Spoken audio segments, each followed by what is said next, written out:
তো বন্ধুরা বৃষ্টিটা একটু থেমেছে, তো ভাবলাম ছাদের উপরে যাওয়া যাক। তো ছাদের উপরে এসে দেখি পুরো জল ভর্তি। আমি কি একা দেখো, তোমরাও দেখো। বন্ধুরা এদিকে কিন্তু বৃষ্টি হচ্ছে আর এদিকে জল দেখো গাইস। ও কতটা জল হয়ে গেছে দেখো।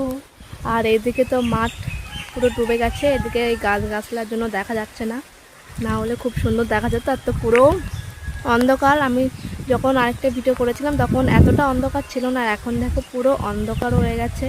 আর এই গাছগুলোর জন্য ওই পাশে মাঠগুলো দেখা যাচ্ছে না, না হলে একটু সুন্দর লাগবে দেখতে। তো আপাতত এইগুলোই দেখো, কাছের মাঠগুলো, আর দূরের মাঠগুলো তো দেখা যাবে না। তো যাই হোক বন্ধুরা, কেমন জল দেখো ছাদের ওপরে। বন্ধুরা এখন নিচের দিকে যাই, আবার জোরে জোরে বৃষ্টি আসছে, আর আমি ভিজবো না, আমি এমনিতে এখনই ভিজে যাচ্ছি। তো টাটা বন্ধুরা।